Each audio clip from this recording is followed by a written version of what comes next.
Mark సువార్త 4వ అధ్యాయం. మార్కు సువార్త 4వ అధ్యాయం 24వ వచనం. మరియు ఆయన, మీరు ఏమి వినుచున్నారో జాగ్రత్తగా చూసుకోండి. మీరెట్టు కొలతతో మీరు కొలుదురో మీకును అట్టు కొలతతోనే కొలవబడు, మరి ఎక్కువగా కొలవబడు. నేను అడుగుతున్నా, ఈ 2 రోజుల సభలో చాలా గంభీరమైన సంగతులు మీరు విన్నారు. ఈరోజు ఇక చివరి రోజు. ఈ 2 రోజుల్లో మొదటి రోజు భక్తిలో ఎదిగే కొద్దీ మన జీవితం సర్దుకుపోయి బతకడం నేర్చుకోవాలని విన్నాం. ఎవరి ఎడల మన భక్తిని కొనసాగిస్తున్నామో ఆ భక్తిని గూర్చిన సరి అయిన దృశ్యం, సరి అయిన దర్శనం, సరి అయిన విజన్ మన గుండెల్లో ఉందా లేదన్నది రాత్రి మనం చూస్తాం. ఇక ఈరోజు ఈ 2 రోజులు మీరు విన్న ఈ 3 వర్తమానాల్లో ఇప్పుడు 4వది. వీటన్నిటిని బట్టి ప్రభు అయిన యేసుక్రీస్తు వారు స్వయాన ఆయనే బోధ చేస్తూ ఒక మాట అన్నాడు. ఏమని? మీరు ఏమి వినుచున్నారో జాగ్రత్తగా చూసుకోండి అన్నాడు. ఈ మాటకు అర్థం ఏంటి? నేను చాలాసార్లు ఎక్కువ మంది ద్వారా విన్నప్పుడు నన్ను మాయ చేసిన మాట ఏంటంటే, మనకి కనబడకుండా మభ్యపెట్టిన మాట ఏంటంటే, మీరు ఏం వింటున్నారో చూసుకోండి అనగానే చెబుతున్న ఆయన ఏం చెబుతున్నాడు బైబిల్లో చూసుకోండి అని చెప్పారు. మీరు అలాగే విన్నారా? నేను అలాగే విన్నాను. నేను మరలా అడుగుతున్నా, మీరు ఏం విన్నారో చూసుకోండి అని సోకాల్లో ఎక్కువ మంది ప్రసంగికులు, ఎందరో నేషనల్ ప్రసంగికులు కూడా మీరేం వింటున్నారో చూసుకోండి అన్న మాటను ఎలా ఉటంకించారంటే, వాళ్ళు ఉటంకించింది ఎలా చెప్పారంటే, బైబిల్లో మీరు చూసుకోండి మేము చెప్తున్నది అన్నట్టు చెప్పుకొచ్చారు. నిజంగా చాలా కాలం అలాగనుకునే పొరపాటు పడిపోయాం. కానీ ఒకవేళ ఆ మాటల్లోనికి ఒక్కసారి మనం తొంగి చూడగలిగితే ఒక సున్నితమైన కొలతను ప్రభువు ఇచ్చాడన్న సంగతిని ధ్యానిస్తే మన గుండెలో భయం వేస్తుంది. ఎందుకో చెప్పనా? సండే స్కూల్ దగ్గర నుంచి వింటున్నాం మనం వాక్యం. ఎందరో దైవజనులు వస్తున్నారు, వెళ్ళిపోతున్నారు. ఎందరో సువార్థికులు మాలాంటి వారు మీ మధ్యకి వస్తున్నారు, వెళ్ళిపోతున్నారు. గొప్ప గొప్ప టీవీ ప్రసంగాలు, గొప్ప గొప్ప ప్రసంగికుల ద్వారా, సంఘ ప్రసంగాల ద్వారా, వక్తల ద్వారా ఎన్నో మనం వినేసాం. ఎన్ని విన్న మీరు, ప్రభు అన్నాడు మీకు దగ్గరలోనే ఉంది కొలత అన్నాడు. బాగా వినాలండి ఈరోజు ఈ మాటలు. ఈరోజు విన్న ఈ మాటలను బట్టే నేను చెబుతున్నా, రేపటి నుంచి నీ లైఫ్ స్టైల్ ఏంటో మారకపోతే ఉన్నది కూడా తీసేస్తా అన్నాడు. ఇలా చెప్పిన వెంటనే ఎందుకు వచ్చిన కూడా వెళ్ళిపోదాం అనుకోకండి. ఇలాగ అర్థమవుద్ది మనకి. వెళ్ళిపోయినా తీసేస్తాడు ఆయన. నీకు అర్థమవుతుందా? ఈరోజు సజీవుల లెక్కల్లో మనం బతుకున్నామంటే కారణం ఏంటో చెప్పిన, కేవలం ఆయన వాక్యం వినడానికే ఉన్నాం. ఒకరోజు కాకపోయినా ఒకరోజు అయినా నీ స్పందన ఏంటో దేవుడు చూడ్డానికే నువ్వు పసి బాలుడుగా ఉన్నక్కడ దగ్గర నుండి నీకు వాక్యం వినిపిస్తున్నాడు ఆయన. ఈ మాటలకు అర్థం ఏంటి అసలు? నేను చెబుతున్నది మీరు చూసుకోవాలన్నా. ప్రభు అయిన యేసుక్రీస్తు వారు ఏం చెప్తున్నాడు? ఈ మాటకు అర్థం ఏంటి? నా మాటలు అర్థం అవుతున్నాయా? ప్రభు అయిన యేసుక్రీస్తు వారు ఈ మాటలను ఏ సందర్భంలో ఉపయోగిస్తున్నాడు? ఆయన ఎక్కువ మంది మోసం చేసిన మాట ఏంటంటే, ఏమింటున్నారో చూసుకోమని బైబిల్ చూసుకోమని చెప్పారే తప్ప చెప్పాల్సిన విషయాన్ని చెప్పలేదు. కారణం ఏంటి చెప్పినా, వాళ్ళకు కూడా ఆ విషయం తెలియదు అనుకుంటున్నాను నేను. అందుకే తమ్ముడు అన్న మాటల్లో ఒక మాట నేను మరలా జ్ఞాపకం చేసి ఉటంకిస్తున్నా. మనోడే కదా అని వినేకండి, మన బోధకుడే కదా అని సర్దుకుపోకండి. కాస్తంత ఏ వింటున్నారో జాగ్రత్తగా అబ్జర్వ్ చేయండి. లేకపోతే గొడవ ఎలా ఉంటుందో చెప్పనా, వింటాం కానీ మన బతుకులు మాత్రం ఏరేలా ఉంటాయి. మా పోలీస్ ట్రైనింగ్లో వింటున్నాం లేదో ఒక చెక్కింగ్ చేసేవారండి. కర్మ ఏంటంటే, కర్మ అనకూడదు క్రైస్తవులు, అందరికీ 9 నెలల ట్రైనింగ్ ఉంటే మాకు 10 నెలలు 11 నెలల ట్రైనింగ్ ఇచ్చారు. వయ్యబ్బా అనుకుంటే కారణం ఒకే ఒకటి, ఎలక్షన్ వచ్చింది అంతే. ఇలాగే పంచాయతీ ఎలక్షన్ వచ్చింది.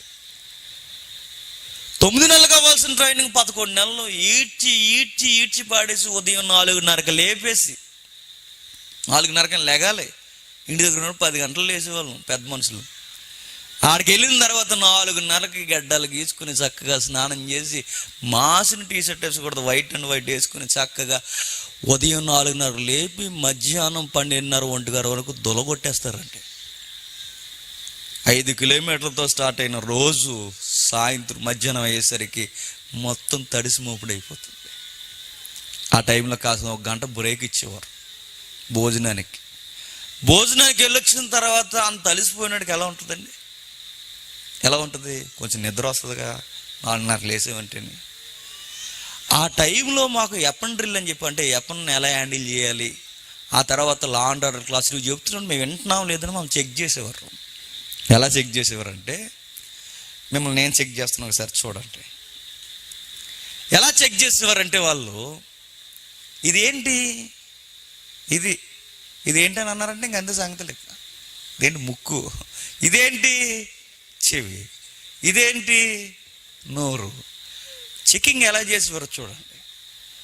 విన్నప్పుడు స్పందన ఎక్కడుందో కనిపెడతారు ఈజీగా. నాకు వెంటనే బైబిల్ గుర్తొచ్చిందండి. అందరూ అబ్బాయిలు సేవ పట్టుకుని రానగానే 300 మంది మా బెటాలియన్ అంతా ఒక్కసారి చేపట్టుకుని రానగానే అందరూ చేపట్టుకునేవారు. నెక్స్ట్ ముక్కు పట్టుకొని రానగానే అందరూ ముక్కు పట్టుకునేవారు. అందరూ నోరు పట్టుకొని రానగానే అందరూ ఒకసారి నోటి మీద వేలేసేవారు. మరలా కన్ను పట్టుకొని రంటే కన్ను పట్టుకునేవారు. ఇప్పుడు నేను చెప్పినట్టు మీరు చేయండి. అందరూ ఒకసారి చెవి పట్టుకోండి, అందరూ ఒకసారి ముక్కు మీద వేలేయండి, అందరూ ఒకసారి నోటి మీద వేలేయండి, అందరూ ఒకసారి ముక్కు మీద వేలేయండి, అందరూ ఒకసారి కన్ను మీద వేలేయండి, అందరూ ఒకసారి ముక్కు మీద వేలే, నోటి మీద వేలేస్తున్నారు. చూడండి, అంటే వింటాం కానీ బాడీ మాత్రం చెప్పండి స్పందించదు. ఇది ముక్క.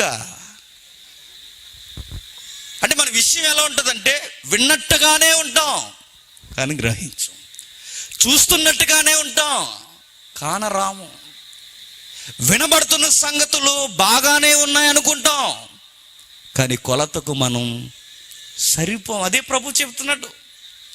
ప్రభు చెబుతున్న మాట, ఏం వింటున్నారో జాగ్రత్తగా చూసుకోండి అన్న మాట ఎందుకు చెప్పాడు ఆయన? అసలు బైబిల్ చూసుకోమన్నా, అలా చూడొద్దన్న అంట్లా, కానీ ఆ మాట దానికి సంబంధించింది కాదని బైబిల్ చదివితే మనకు అర్థమవుతుంది. చూద్దాం ఒకసారి. గుండు గుబేలమని పోయే సందర్భం అది. మీరు ఏమి వింటున్నారో జాగ్రత్తగా చూసుకొనుడి. మీరెట్టు కొలతలతో కొలుతురో మీకును అట్టు కొలతలతోనే కొలవబడును. ఏ వింటున్నారో అది చూసుకోవాలట. బాగా ఏ వింటున్నారో అది చూసుకోవాలట. విన్నదాంతోనే చెప్పండి కొలుస్తాడట. అంటే ఏ వింటున్నారో అది చూసుకోవాలంటే దాని అర్థం ఏంటి? ప్రభు అయిన యేసుక్రీస్తు వారు ఇంతకు ముందు ఏదో చెప్పాడు అన్నమాట. ఏం చెప్పాడు? ఈ పైన ఏం చెప్పాడు? త్రోవ పట్టున పడిన విత్తనాలు, రాతి నేన పడిన విత్తనాలు, గచ్చ పొదల్లో పడిన విత్తనాలు, మంచి నేలను పడిన విత్తనాలు. ఒక ఉపమానం చెప్పాడు ఆయన. దేవుని వాక్యాన్ని గురించి ఆయన మాట్లాడుతూ 4వ అధ్యాయం 1వ వచనం చూద్దాం. బైబిల్ అసలు ఎలా చదవాలో. ఈ 3 రోజులు సభలు అయిపోయాయి, మేము వెళ్ళిపోయాము, ఆమెన్ అమ్మయ్య అనుకుంటే అయిపోయింది అనుకోకండి. అసలు కథ ఇక్కడే ఉందట. ఏం చెప్తున్నాడు చూద్దాం. 4వ అధ్యాయం 1వ వచనం. ఆయన సముద్ర తీరమున మరలా బోధింపనారంభింప వచ్చెను. బహుజనులు ఆయన వద్దకు కూడి వచ్చి ఆయన సముద్రములో ఒక దోణి ఎక్కి కూర్చుండెను. జనులందరూ సముద్ర తీరమున నేల మీద ఉండిరి. ఆయన ఉపమాన రీతిగా చాలా సంగతులు వాళ్ళకు బోధించుచు తన బోధలో వారితో ఇట్లను వినుడి, ఇదిగో ఇత్తువాడు ఇత్తుటకు బయలు వెళ్ళను. ఎవరు ఇత్తువాడు?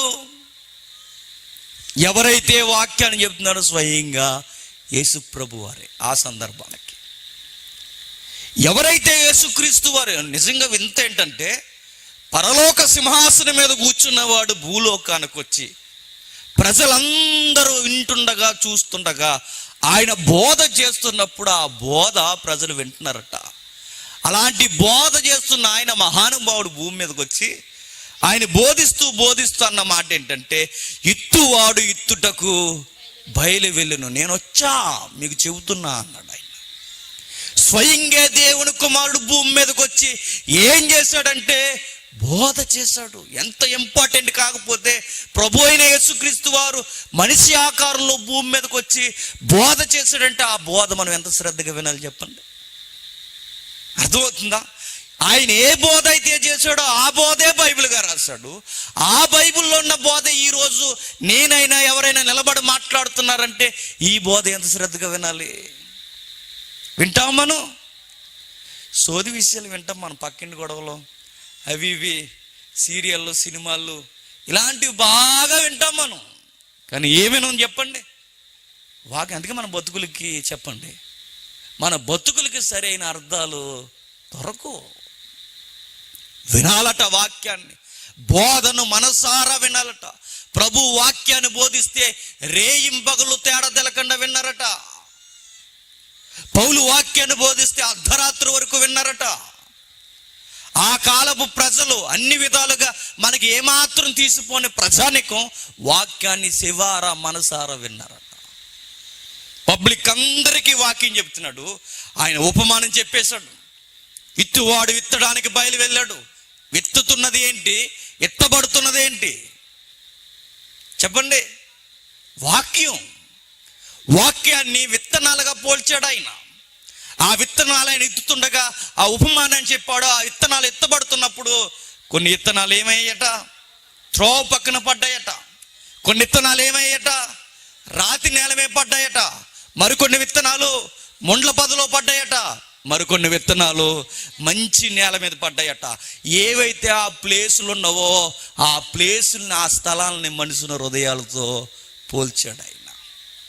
ఇదంతా విన్న తర్వాత శిష్యులు ఏకాంతంగా వచ్చారండి. ఎవరి దగ్గరికి? యేసు ప్రభు దగ్గరికి. మీకు బాగా అర్థం కావాలంటే ఎందరో పబ్లిక్ వచ్చేసారట. ఆ పబ్లిక్ అంతా వాక్యం విన్నప్పుడు పక్కన కూర్చుని శిష్యులు అన్నారట, అంతే సేమ్ నేను అది అనుకుంటున్నాను ప్రభు అని తలకాలు ఊపారట. ఎవరు? శిష్యులు. మనం కూడా చూసారు, ఏం అర్థం కాకపోయినా తెలుగు వాళ్ళతో వచ్చిన గొడవ చెప్పినా అన్నీ అర్థమైనట్టే, అంతే అలాగనుకుంటున్నాం, అంతే. కొన్నిసార్లు చూసారా యాక్టింగ్ అస్సలేనా, అంతే ఎస్ అంతే. చూసారా శిష్యులు కూడా ట్రైనింగ్లో ఉన్నప్పుడు అన్నారట, అంతే బ్రో అంతే, ఎత్తనం త్రోవ పక్కన పడ్డది, ఎస్ ప్రభు రాతి నేల పడ్డది అన్నారట. సభ అయిపోయి దగ్గరకు వచ్చి అన్నారట, ప్రభువా అసలు ఆ ఉపమానం ఏంటి అని అడిగారట. మరి ఆ యాక్టింగ్ ఏంటి చూసారా? బ్యాచ్ కనబడతారు. చెబుతున్నప్పుడు వినేశారట, అంతే అంతే ప్రభు అంతే అన్నట్టు యాక్టింగ్ చేశారు. అయిపోయిన తర్వాత పర్సనల్గా ఆయన దగ్గరకు వచ్చి, ప్రభువా ఆ ఎగ్జాంపుల్ మాకేమీ అర్థం అవ్వలేదన్నారట. మనమే నవ్వుకుంటే ప్రభు నవ్వలేదు కానీ బాధపడ్డాడంటే. ఆ బాధల్లో ఒక మాట చెప్తూ ఏమన్నాడు చూడండి, 10వ వచనం నుండి. ఆయన ఒంటరిగా ఉన్నప్పుడు 12 మంది శిష్యులతో కూడా ఆయన చుట్టూ ఉండిన వారు ఆ ఉపమానమును గూర్చి ఆయన అడిగిరి. ఆయన ఒంటరిగా ఉన్నప్పుడు, ఎందుకు అందరిలో అడిగితే ఏమనుకుంటారు? ప్రభు అయిన యేసుక్రీస్తుతో డైలీ తిరుగుతున్నారు, వీళ్ళంత మహాజ్ఞానులు అనుకుంటున్నారా పబ్లిక్ అనుకున్నారు, లేదు కానీ ముందే అనేసుకుని ఏమనుకున్నారు? పబ్లిక్లో ఏమాత్రం తగ్గలేదట. అయిపోయిన తర్వాత ఒంటరిగా ఉన్నప్పుడు, ప్రభు ఒంటరిగా ఉన్నప్పుడు అని రాశాడు చూడండి మార్క్ గారు. ఒంటరిగా ఉన్నప్పుడు వచ్చి అడుగుతున్నారట. ప్రభు అప్పుడు అన్నాడు, అందుకు ఆయన దేవుని రాజ్య మర్మములు తెలుసుకొనుట మీకు అనుగ్రహింపబడి ఉన్నది, కానీ ఎలుపల ఉండువారు ఒకవేళ దేవుడి వైపు తిరిగి పాపక్షమాపణ పొందుదురని వారు చూచుటకైతే చూసియు కనుగొనకయు వినడానికైతే వినియు గ్రహింపక ఉండుటకు అన్నియు ఉపమాన రీతిగా బోధింపబడుచున్నవని వారితో చెప్పగా. ఇది మనకు అసలు అర్థం. ఏమన్నాడు? అసలు వాక్యం చెబితే ఎదుటోళ్ళు మారాలి, కానీ ఎదుటివారు మారడానికి బదులు ప్రభు ఏమంటున్నాడు? వాళ్ళకి అర్థం కాకూడదని ఉపమానాలు చెప్పాను. మీకెందుకు అర్థం లేదు అన్నాడు. వాళ్ళకి ఎందుకు అర్థం కాకూడదని ప్రభువా నువ్వు చెప్పావంటే, నిజంగా ఆసక్తి ఉన్నవారైతే మీలాగా వచ్చి నా దగ్గరకు వచ్చి అడుగుతారు. వాళ్ళు అడగలేదంటే వింటారు కానీ ఎక్కించరు. వినడానికి మాత్రమైతే ఎగురు పడ్డారు కానీ జీర్ణించుకోవడానికి ఇష్టపడలేదు. అయితే మీరైతే వచ్చారు, అయినా మీరు అడిగితే అడిగారు కానీ వాళ్ళకు ఉపమానంగా వాళ్ళకి అర్థం కాకుండా చెప్పాను స్పందించేవాడు వస్తాడని మీరెందుకు అడుగుతున్నారు దగ్గరికి వచ్చి అడిగాడు. మీరు అడగకూడదు ఈ విషయాలు. అంటే ప్రభు అయిన యేసుక్రీస్తు వారు శిష్యులు వచ్చి డిస్కషన్ చేస్తున్నారట, ఆ ఉపమానం సంగతి ఏంటి ప్రభువా అని. అప్పుడు ఎవరిస్తున్నట్టు ఏమనంటే, త్రోవ పక్కన పడిన వారంటే ఎవరు? వాళ్ళు వాక్యం వారిలో ఉంటుందట, కానీ వారు వినిన వెంటనే సాతాను వచ్చి వారిని ఎత్తుకొని వెళ్ళిపోతారు. వాక్యాన్ని ఎత్తుకొని వెళ్ళిపోతారు. చాలామంది చూడండి, ఇప్పుడు ఎంతమంది ఉన్నారండి, ఎందరో బాప్తీసం తీసుకోలేని ఇందులో ఉంటారు. ఇంతమంది బాప్తీసం తీసుకోలేని వారు కూడా ఇక్కడ ఉంటారు. ఈరోజు విన్న తర్వాత ఇక్కడి నుంచి ఇలా దాటి వెళ్ళిన వెంటనే వాక్యమే చెప్పండి, వాళ్ళ లైఫ్ స్టైల్ మరి ఏమైందిరా? ఇంత 3 రోజులు వాక్యం విన్నారు, ఇంత వాక్యం విన్నారు, మరి ఏమైందంటే వాళ్ళ ఫ్రెండ్ వచ్చాడు. ఎవడు? సాతాను. ఆడు వింతైన దొంగండి వాడు. ఎవడైనా బంగారం దొంగతనం చేస్తాడు, వెండి దొంగతనం చేస్తాడు. వీడి వెరైటీ అట. ఏం దొంగతనం చేస్తాడు? వాక్యం. ఎందుకో చెప్పనా? నీకు బంగారం నీ దగ్గర ఉన్న నువ్వు పరలోకం వెళ్ళవు కానీ, ఎండి నీ దగ్గర ఉన్న పరలోకం వెళ్ళవు కానీ, వాక్యం నీ దగ్గర ఉంటే దేవుడి దగ్గరికి వెళ్ళిపోతుంది. అందుకు అది దొంగలిస్తాడు వాడు. బంగారం నీ దగ్గర ఉన్న నో ప్రాబ్లం, ఎందుకంటే అది ఎక్కడ ఉంటుంది నువ్వు ఉండవు.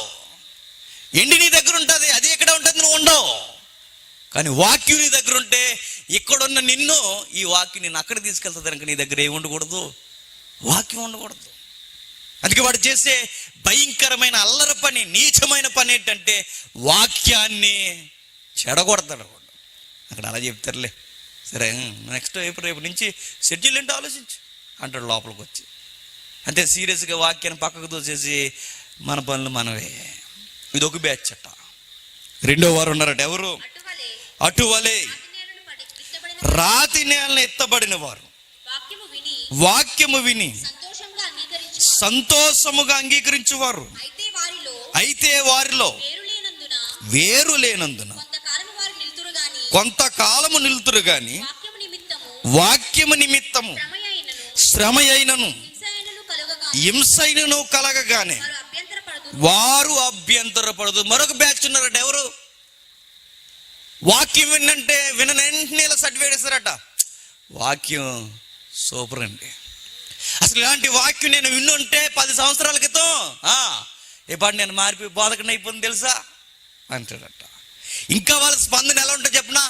రేపు చూడండి, ఈరోజు మీరు చేశారు సభలో నా ఇల్లు అమ్మి, అవసరమైతే మా ఆవిడ పుస్తులు అమ్మి నేను చేస్తా సభ అంటాడు. 3వ రోజు ఎక్కడికి రా అంటే రిలీజ్ అయిందట. ఏంటది? వాక్యం. మరి స్పందన ఏంట్రా? వాడు ఎలా ఉన్నాడంటే రాతి మీద పడితే ఒక మొక్క ఆ పొడుగున్న మట్టికి ఎలా అయితే వేగముగా ఎదిగిపోద్దో, కొంతమంది రకాల సైకాలజీ చెప్తాడు, మనుషుల సైకాలజీ. ప్రభు ఆ రోజు బోధలో మనుషులు కూడా కొన్ని రకాలు ఎలా ఉంటారంటే వినిన వెంటనే ఇక రేపు నుంచి చూసుకోండి అంటాడట. తమ్ముడు ఒక మాట అన్నాడు, బాప్తిసం తీసుకున్న రోజులనట యోబుకి బాబుల్లా ఉంటామట. అదే బాప్తిసం తీసుకున్న తర్వాత 1 year దాడింది నువ్వు యోబు గారికి చెప్పండి, బాబుల్లా ఉండమంట. చెప్పండి ఏమైపోతాం? ఇస్కరియోతు యూదా తాతల్లో అయిపోతాం అంట. ఎందుకు ఇలా అయిపోతున్నావు? బండ మీద పడ్డాం. మన హృదయాన్ని ఒక నేలతో పోలుస్తున్నాడు, ఒక బండతో పోలుస్తున్నాడు. మరొక మాట ఏమంటున్నాడంటే పొదల మధ్య కొందరు ఎలా తొలగిపోతున్నారంటే ఇంత చేస్తాం అంత చేస్తాం అన్నప్పుడు శారీరకంగా ఏమన్నా ఇబ్బందులు వచ్చినా వీడు రెచ్చిపోయి దేవుడి కొరకు నేను బతుకుతానన్నప్పుడు దేవుడు కూడా ఇలా అంటాడు, సరే వీడికి ఏదైనా చిన్న శ్రమ ఇస్తే ఏం చేస్తాడు, దేవుడు చూడాలనుకుంటాడు, అంతే ఇక అక్కడితో వాక్యాన్ని వదిలేస్తాడు.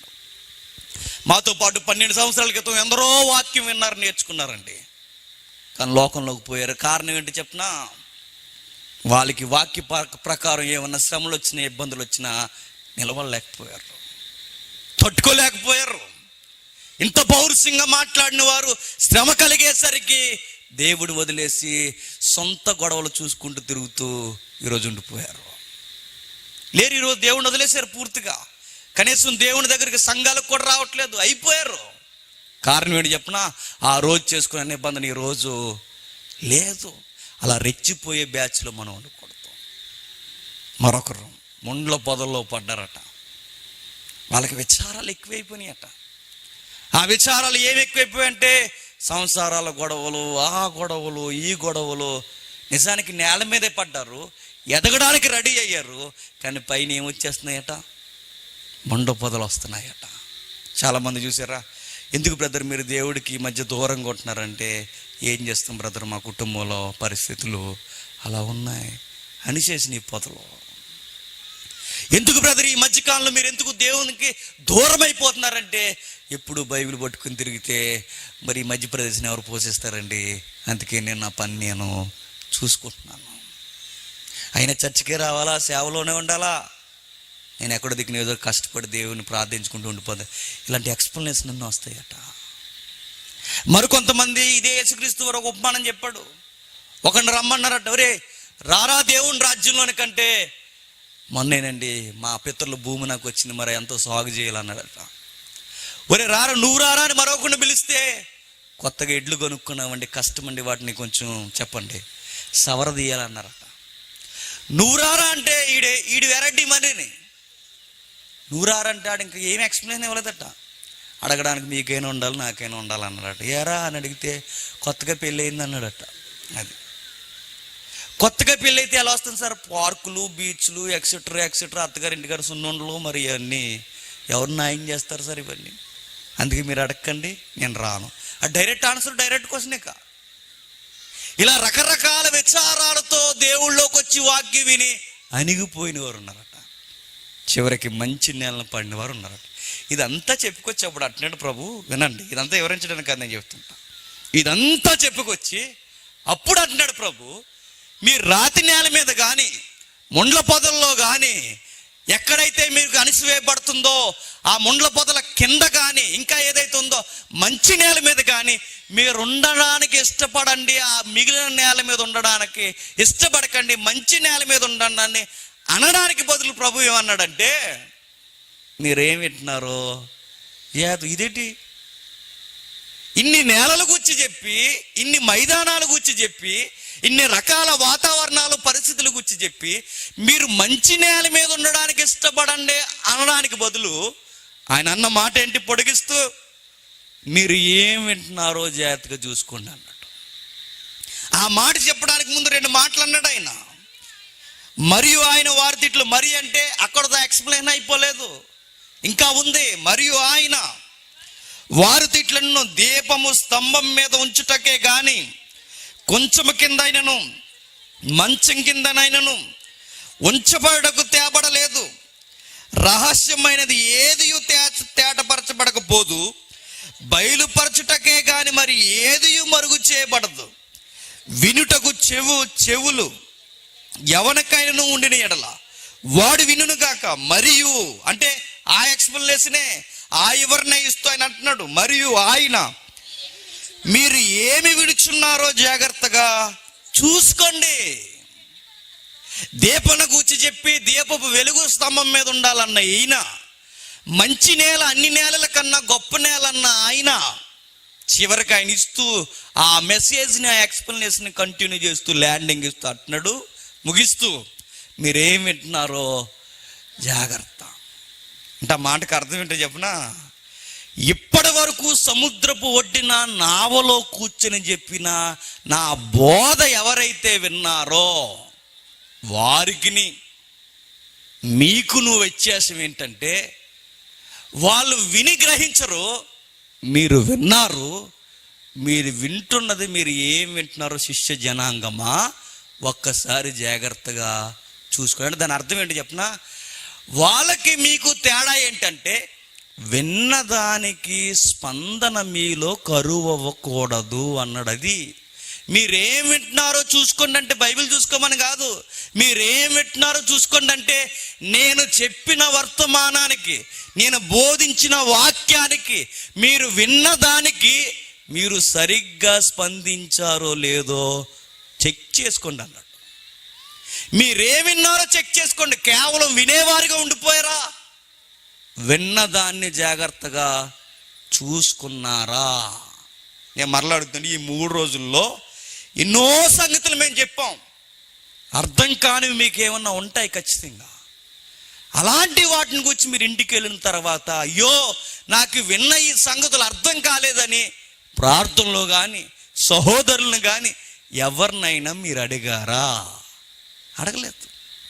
కారణం ఏంటో చెప్పనా? విన్నారు కానీ విన్నదాన్ని గురించి జాగ్రత్త లేదు మనకి.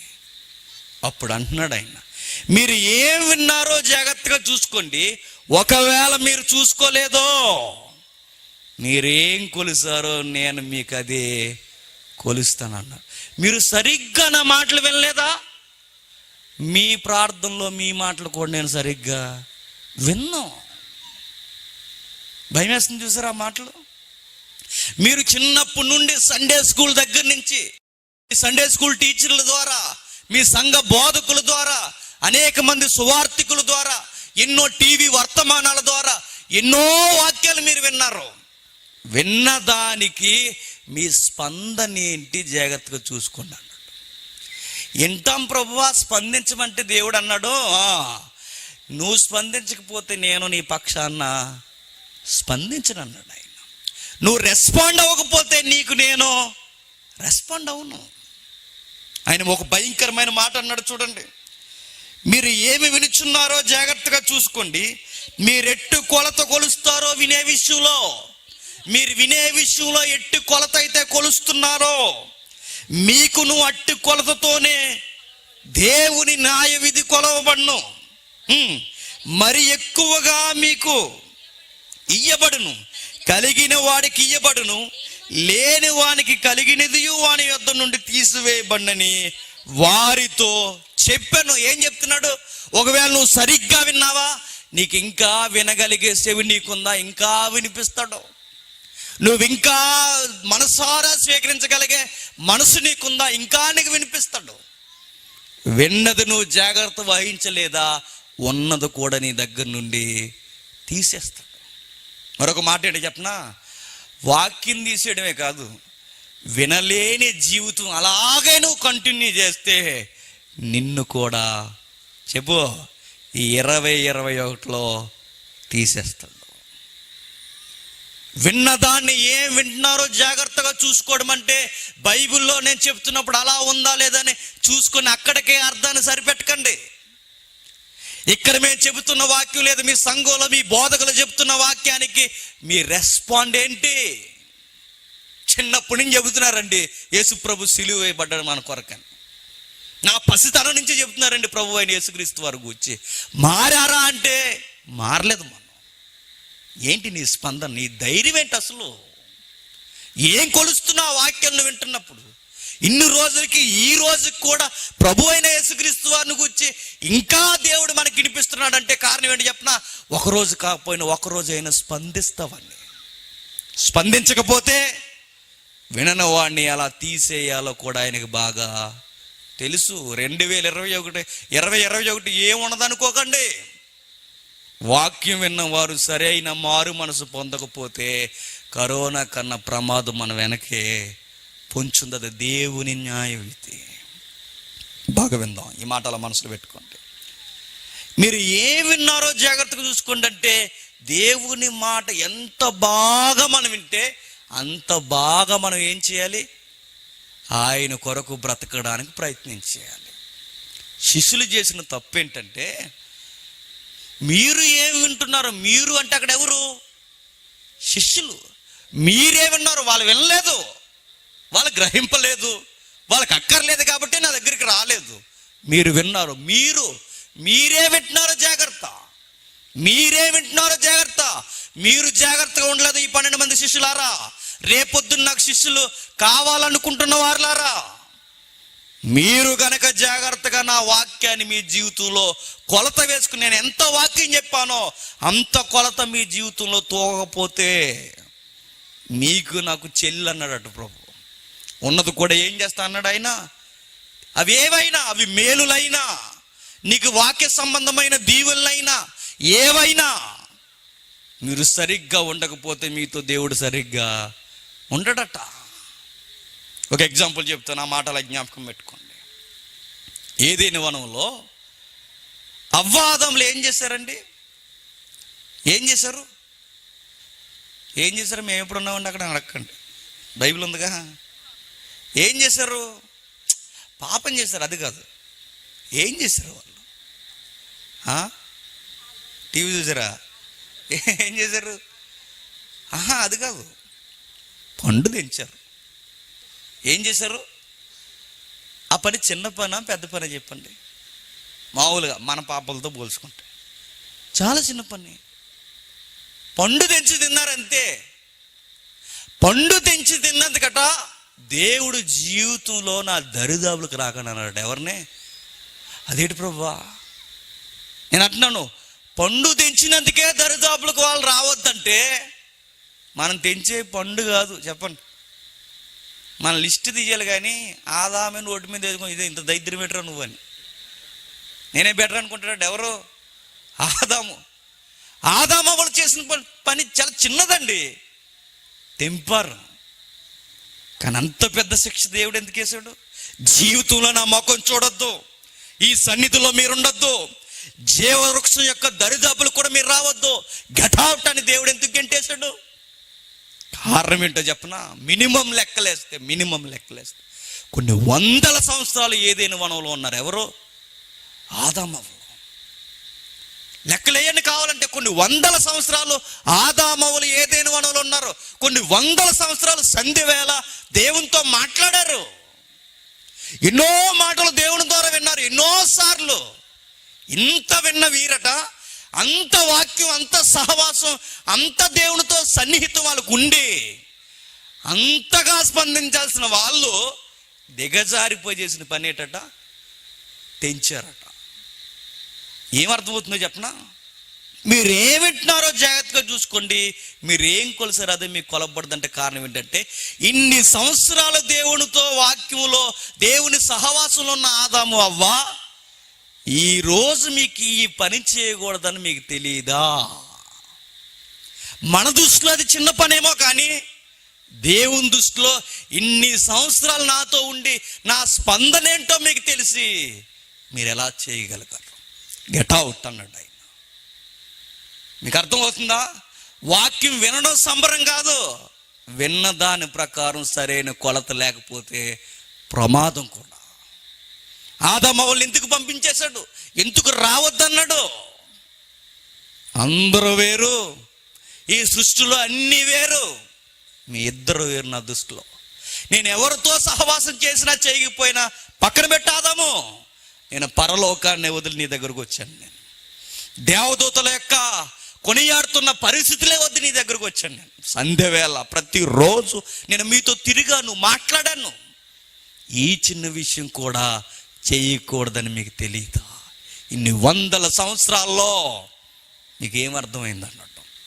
అందుకే 100 సంవత్సరాలు చెప్పిన దేవుని మాటలు ఎక్కలేదు. కానీ ఎవడో దారిని పోయే దానిలా వచ్చాడు. ఎవడో? సర్పం. ఆడి మాట మాత్రం బుర్రకు బాగా ఎక్కించుకున్నాడు. దేవుడికి ఎలా ఉంటుందండి? ఇన్ని సంవత్సరాలు పోషించి, ఇన్ని సంవత్సరాలు బంతుల్లా మిమ్మల్ని నడిపించి, ఇన్ని సంవత్సరాలు మిమ్మల్ని సంరక్షించి, మీకు వ్యాధి కానీ బాధ కానీ ఏ కన్నీరు లేని మహిమా జీవితాన్ని మీకు ఇస్తే, మీరు ఎవడో చెప్పిన మాట మీరు విని ఈరోజు చెయ్యొద్దన్న పని మీరు చేశారంటే దేనికి స్పందించారు మీరు? అందుకే మీకు నాకు సంబంధం లేదన్నాడు, కట్ చేశాడు. ఇంకా మీకు బాగా అర్థం కావాలంటే ఒక ఎగ్జాంపుల్ చెప్తా. భార్య భర్తలు ఉంటారు కదండి, భార్య భర్తలు అది సృష్టి ఎక్కడ ఉంటుంది చెప్పండి, ఉన్నారు వాళ్ళు. దేవుడు స్టార్ట్ చేసిందే భార్య భర్తలు. వీళ్ళ మధ్య గొడవలు చాలా వెరైటీగా ఉంటాయి, చూసారా, చాలా వెరైటీగా. అలా ఆవిడతో చాలా పెద్ద గొడవ అవుతుందండి, చాలా పెద్ద గొడవ అవుతుంది ఆయనకి. ఎంత పెద్ద గొడవ అంటే, రేపు నుంచి నువ్వు నాతో అసలు మాట్లాడకన్నాడు. ఈవిడ బతుకులాడుతుంది, అది కాదు సార్, సార్ ప్లీజ్ సార్, అది కాదు సార్ ప్లీజ్ సార్, ఇంకెప్పుడు అలా చేయనండి. ఏం చేసింది, ఎందుకు ఏం చేసిందో తెలుసా, చెప్పకుండా ఊరెళ్ళింది అంతే. ఏమైంది, ఊరెళ్ళింది.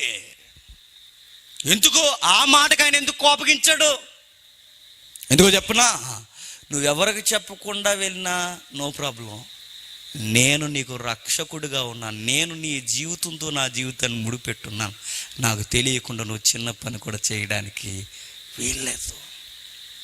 మరో మాట, భర్త దగ్గర అప్పుడప్పుడు ఏడుస్తుంటారు ఎవరు, ఈ హోమ్ మినిస్టర్లు. ఎవరు చెప్పండి, భార్య. హోమ్ మినిస్టర్లు అలాగే కదండి, హోము దానికి మినిస్ట్రీ, ఆవిడ చెప్పింది శాసనం. యొక్క సరిగ్గా వినకపోతే కూర సాయంత్రం మరి టేస్ట్ మారిపోద్ది, అందుకు మనం వినాల్సిందే. ఆవిడ ఒక రోజు ఆవిడకి ఆయనకి డిస్కషన్ జరుగుతున్నప్పుడు పక్కన వాళ్ళ తోడుకాళ్ళు తిట్టింది, ఎదురింటి వాళ్ళు తిట్టారు, అందరూ తిట్టారు, చాలా దారుణమైన మాట్లాడినారు. వాళ్ళతో ఫైట్ చేసేసింది, బస్తీ మిస్ అవ్వాలంది, నీ గురించి నాకు తెలియదా అంది. అదే కదండి ఆడవాళ్ళు గొడవలు అలా ఉంటాయి కదా, నువ్వెంతంటే నేనెంత అన్నారు. కుళాయి దగ్గర గొడవ కాస్త ఇంట్లో దగ్గర కూడా వచ్చేసిందట. ఇంత అయిపోయిన తర్వాత, అంత గొడవ అయిపోయిన తర్వాత అదే మాట, నోరు మూసుకుని లోపలికి వెళ్ళు అని అదే మాట భర్త అన్నాడట. ఇన్ని మాటలు విన్నావాడు బాధపడలేదు, కానీ వాళ్ళ ఆయన అన్న మాటకు బాధపడింది. ఎందుకో చెప్పనా అండి, ఎంతమంది ఏమన్నా నో ప్రాబ్లం అండి, ఆ మాట మీరు అనకూడదు. ఎందుకో చెప్పనా, ఇన్ని సంవత్సరాలు నేను మీతో కలిసి జీవిస్తున్నాను, భార్య అయినా, ఇదిగో నన్ను లోకం ఏమన్నా పర్వాలేదమ్మాయి, నువ్వనకూడదు, నువ్వనకూడదు. ఎందుకు చెప్పినా, నేనేంటో నీకు బాగా తెలుసు. దేవుడికి మనకుండే బాండింగ్ ఏంటో చెప్పనా, దేవుడికి మనకు ఉండే రిలేషన్ ఏంటో చెప్పనా, దేవుడికి మనకు ఉండే బంధం సహవాసం ఏంటో చెప్పనా, ఆయనను బాగుగా మనం అన్నప్పుడు, బాగుగా ఆయన గురించి గ్రహించినప్పుడు మీరు ఎలా స్పందిస్తున్నాడో దేవుడు చూస్తాడు, ఆయన ఖచ్చితంగా పట్టించుకుంటాడు. ఆదామవ్వలకున్న సహవాసం అంతా ఇంత కాదు, సృష్టిలో ఏ జీవికి లేదు, కానీ వాళ్ళు అలా చేయకూడదు.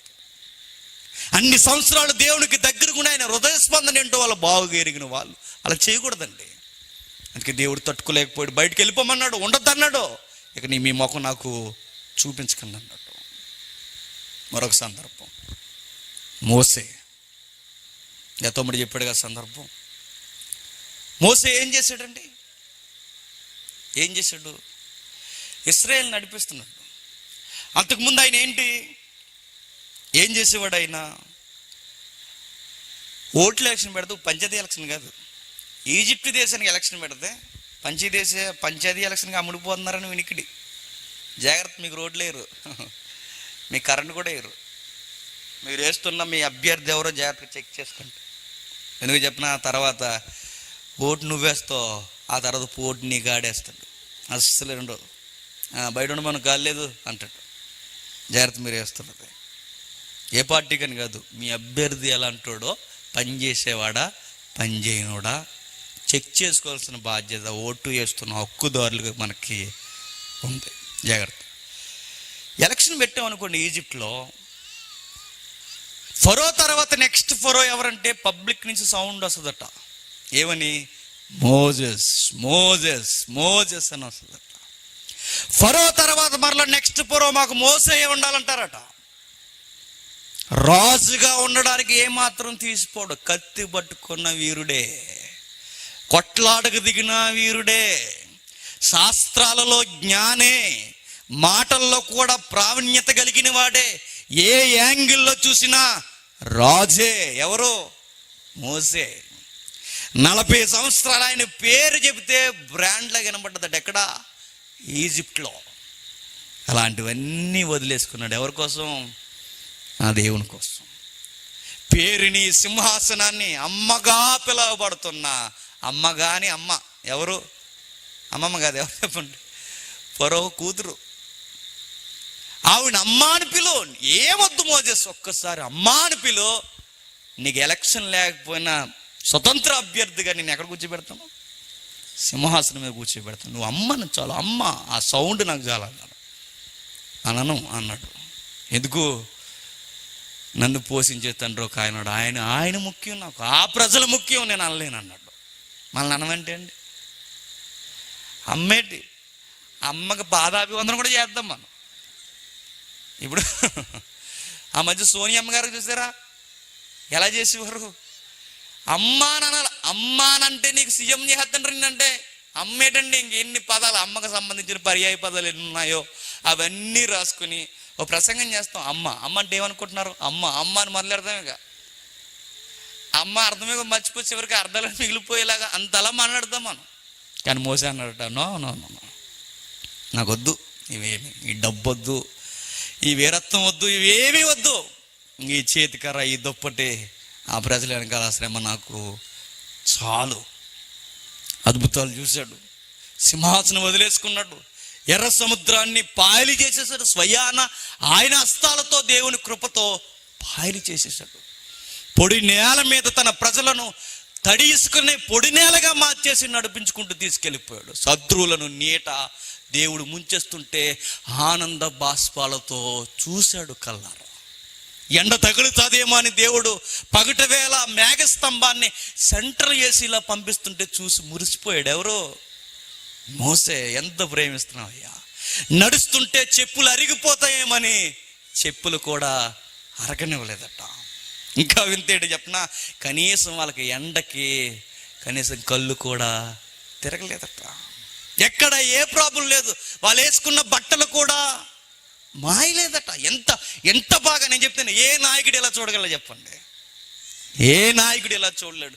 ఈ దేవుని మహాపాలన చూసిన ఆయన మురిసిపోయి ఒకరోజు ఇసిగిపోయి ఆ పబ్లిక్తో పడలేకపోయాడు. ఒకరోజు దేవుడి దగ్గరికి వచ్చి ఆయన వినపం చేస్తున్నప్పుడు ప్రజలందరూ ఇలా అంటున్నారు, ప్రభా మంచినీళ్ళ కోసం చాలా డిమాండ్ చేస్తున్నారు. ఎందుకంటే అరేబియా ఎడారిలో నీటి చుక్క దొరకడం అనేది అసాధ్యం, చాలా కష్టం అండి. ఇదిగో రీసెంట్గా ఒక ఎడారి ఉంది, ప్రపంచంలో అతిపెద్ద ఎడారి. అక్కడ మంచు కురుస్తుందట. ఎడారి సహారా ఎడారి. సహారా ఎడారి అంటే నిజంగా చెప్తుందండి, నీటి తుప్పర్లు కూడా దొరకవు. మంచు ఎందుకు కురుస్తుందో చెప్పనా? వీళ్ళు మంచులో తిరగమని కాదు, కారణం ఏంటి చెప్పనా? ఎలాగ సందర్భం వచ్చింది కనుక చెప్తున్నాను. సూర్యుడు ఎరిపెక్కుతున్నాడంటే తేడా జరుగుతుంది. వర్షం పడన దగ్గరే మంచు పడుతుందంటే ఏదో జరుగుతుంది. వ్యాధులు, వినలేని వ్యాధులు కూడా వస్తున్నాయంటే సంథింగ్. కానీ సంఘానికి ఇవన్నీ ఒక పాఠం చెబుతున్నాయట, నీ ప్రియుడు సమీపమునే ఉన్నాడు అని. ఈరోజు మనకు కనబడుతున్నాయి ఈ సిమ్టమ్స్ అన్నీ. ఆ రోజు వాళ్ళు నడుస్తున్నప్పుడు ఎడారి భూభాగం నడుస్తున్న నీటి చుక్క కూడా లేదు. నడుస్తూ వెళ్తున్నారు. పబ్లిక్ అందరూ అన్నారట, మమ్మల్ని నీళ్ళ లేకుండా చంపేస్తారా, కనీసం నీళ్ళు ఎవరా? ఏం నాయకత్వమే మోసే, నడిపిస్తే నడిపించావు, మాకు ఈజిప్ట్లో సమాధులు లేవనా, ఇక్కడ తీసుకొచ్చావు. ఇలా గొడవ చేస్తే దేవుని దగ్గరికి వెళ్ళి అడిగాడు. అప్పుడు దేవుడు అన్నాడు, డోంట్ వరీ మోసెస్, నీ చేతిలో ఉన్న కర్రే వారి యొక్క విన్నపానికి సమాధానం. వెళ్ళి ఆ బండను కొట్టు, నీకు నీళ్ళు ఇస్తాయి అన్నాడు. మోసే ఏం చేశాడట? బండతో మాట్లాడంటే ఏం చేశాడు? బండను కొట్టాడు. మొదటిసారి కొట్టమంటే కొట్టాడు, నీళ్ళు బాగా వచ్చాయి. రెండోసారి మాట్లాడంటే మాట్లాడలేదు, కొట్టాడు. ఒక పెద్ద గంభీరమైన మాట అన్నాడు. ఏమన్నాడు? సంఖ్యాకాండం చూద్దాం ఒకసారి. చూద్దామండి మనం ఏం వింటున్నామో, మన జీవితం ఎంత ప్రమాదంగా ఉంటుందో ఒకసారి చూద్దాం. సంఖ్యాకాండం 20వ అధ్యాయం 12వ వచనం. అప్పుడు యెహోవా మోసే అహరోనులతో మీ ఇశ్రాయేలు కన్నుల ఎదుట నా పరిశుద్ధాత్మను సన్మానించినట్లు నన్ను నమ్ముకొనకపోతిరి గనుక ఈ సమాజమును నేను వారికి ఇచ్చిన దేశంలోనికి మోసే మీరు తీసుకొని పోరని చెప్పను. ఏం జరుగుతుంది? ఒకసారి మోసే బ్యాక్ హిస్టరీ చూద్దాం. ఫరో యొక్క కూతుర్ని అమ్మా అని పిలవమంటే పిలవనన్నా ఈయన. ఫరో తర్వాత నువ్వే ఫరో అంటే నాకు వద్దన్నా ఈ మహానాయకుడు. ఎర్ర సముద్రాన్ని పాయలు చేసిన వాడు, ఆ మన్నాను కురిపించిన వాడు, ఇన్ని గొప్ప అద్భుత కార్యాలు చేసిన ఈయన ఒక చిన్న పొరపాటు చేశాడంటే ఏం చేశాడు? బండను కొట్టాడంట అంతే.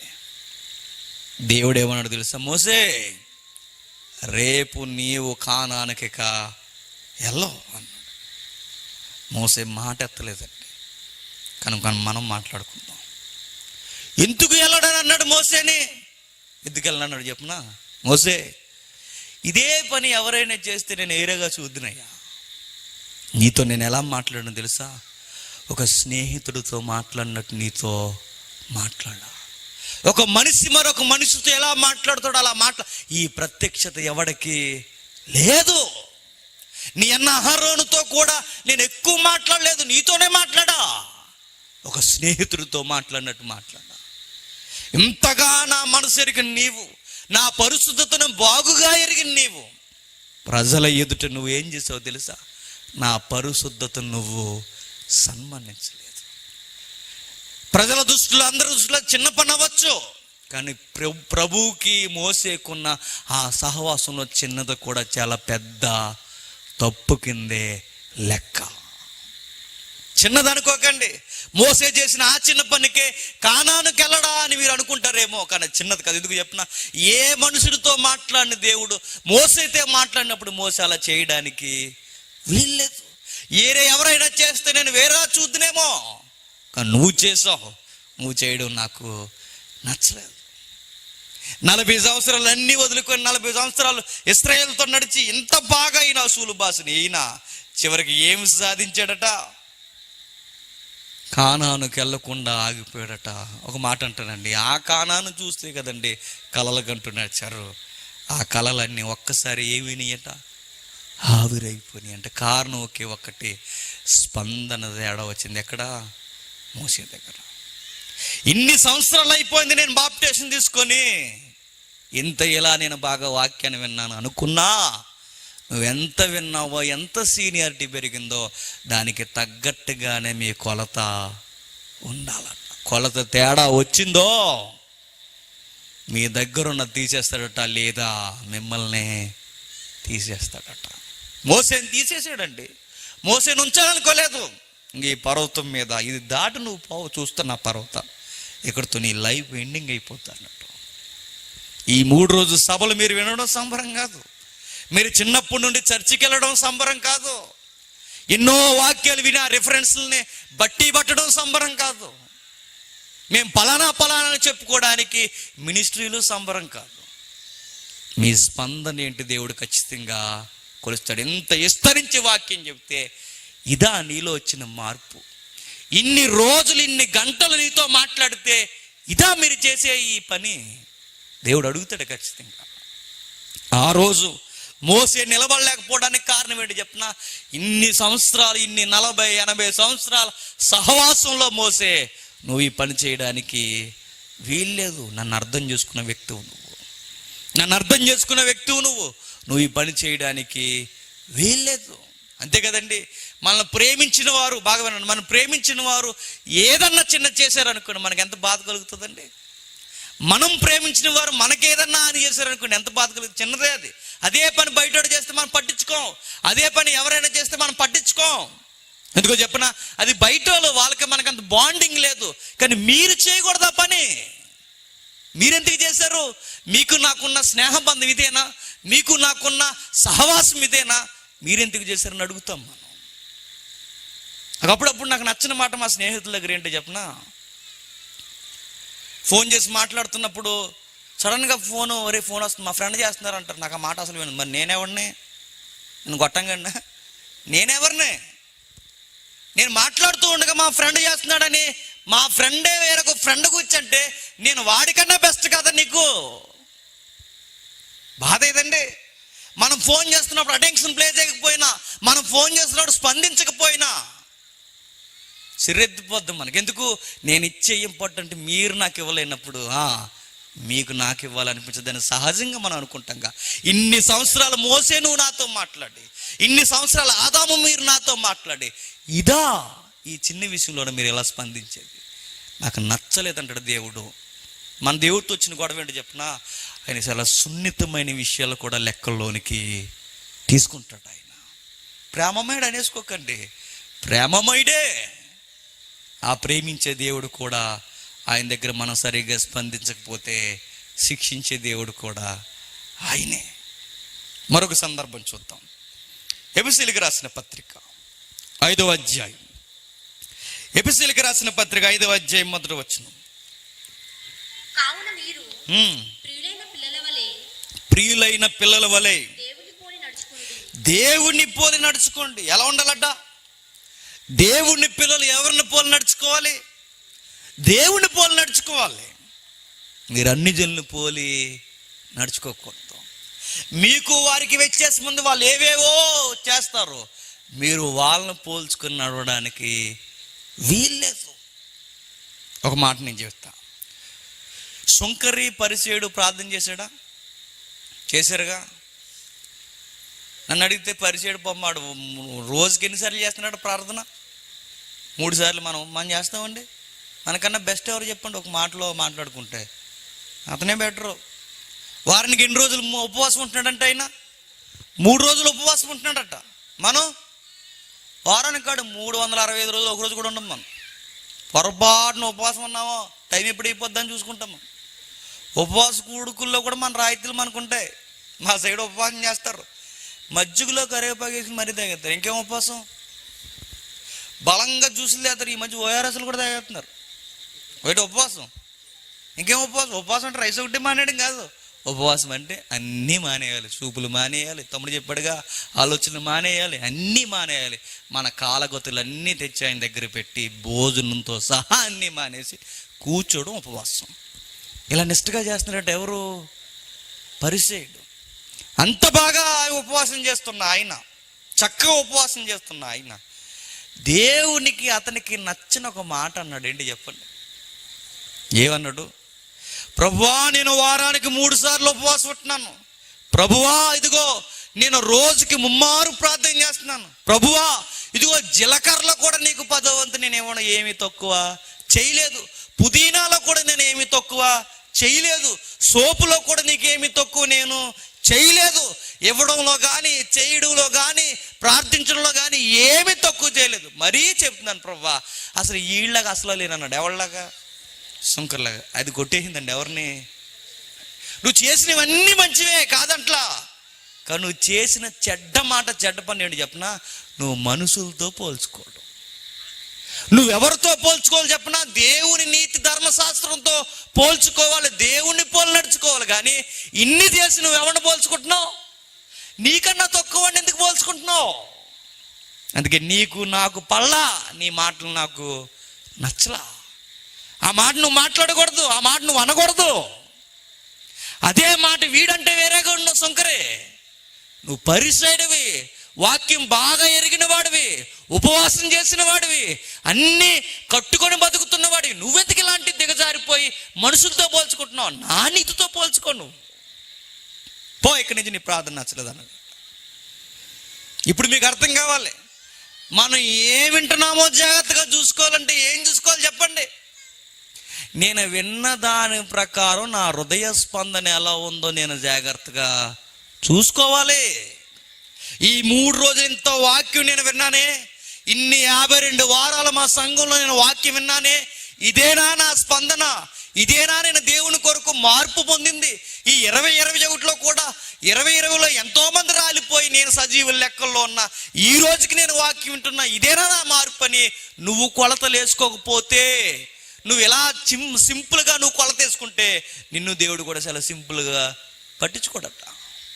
నువ్వు ఇంకా మార్పు పొందకపోతే నీ దగ్గర ఉన్నవి కూడా మేళ్ళైనా, దీవులైనా, వాక్యపు అనుభవాలైనా అవన్నీ దగ్గర నేను తీసేస్తాడట. నిన్ను కూడా ఒక రోజుకి తీసేస్తాడట. 3వ రోజు, చివరి రోజు అయిపోతుంది. ఏం వింటున్నావో మనం జాగ్రత్తగా చూసుకోవాలట. నెక్స్ట్, పేతురు అన్నాడుగా, ఇప్పుడు లేడులేండి, అప్పుడు ఉన్నాడుగా. ఆయనతో తిరుగుతున్నప్పుడు యేసుప్రభు వారితో తిరుగుతున్నారు పేతురు. ఎవరికి ఇవ్వలేదండి తాళం. ఎవరికి ఇచ్చారు? ఏ తాళం? యేసుప్రభు వారి కానుకలు వస్తే అవన్నీ దాసి అది బీరువాలో పెట్టి ఆ తాళం కాదు, అది కాదు. అలాంటి పనులు ఆయన చేయడు. యేసుప్రభు వారికి పరలోకపు రాజ్యపు తాళాలు ఇచ్చాడు. ఎవరికి? పేతురుకి. అంటే పేతురు చాలా మొరటోడండి. ఆయన పేతురు ఎంత పొగరో చెప్పనా, పోలీసులను కొడతాడు ఆయన. ఎవరు? పోలీసు ఎవరు నరికాడు తెలుసా? పోలీసులు ఎవరు నరికాడని. ఈ మనిషికి అంత భయం లేదో చూడండి. ఎవరికి అసలు భయం లేదు మనిషికి. పోలీసుని అక్కడ ఏ రోజు వచ్చినా నరికి పెడతాడు. ఇంక అంతే. ఇంకా ఆయన కోపం వచ్చిందండి, వెనక ముందు వరుసలు కూడా చూడండి. బాలెక్కి బాబు అన్నమాట. ఎవరు చెప్పండి? అది ఈయన ఏదో చెప్పి ఇప్పుడు చెప్తున్నారు డైలాగులు ఇవి. ఆయనకి కోపం వచ్చిందంటే ఎదురున్న పోలీసు అయినా వెనకున్న ఎవరైనా సరే ఇంకా ఎదురుగా ఏది ఉంటుంది ఇచ్చి కొట్టిపాడేస్తాడనమాట. అంత కోపిస్తే ఆయన. అలాంటి కోపిస్తే మెల్లమెల్లగా వాక్యం వింటున్నప్పుడు మార్పులు వస్తున్నాయి. తెలుసుకుంటున్నాడు స్వభావం ఇలా ఉండకూడదని. పాపినని గ్రహించాడు, సమస్తాన్ని వదిలేశాడు, ప్రభు వెనక వచ్చేసాడు. అప్పుడు ఒకరోజు దేవుడు మాట్లాడుతూ సీమోను బెరయోనా, నువ్వు ధన్యుడవు. ఎవరికి అనుగ్రహింపబడిన కృప నీకు అనుగ్రహింపబడింది. సందర్భం ఏమి? పబ్లిక్ వచ్చి అడుగుతున్నారట. ఎవరిని? శిష్యులు అడుగుతున్నారు. టౌన్లో పబ్లిసిటీ జరిగిపోతుంది. ఆ రోజు శిష్యుల్ని అడిగాడు ప్రభు. టౌన్లో టాక్ ఏంటని అడిగాడు. ఎవరిని? శిష్యుల్ని.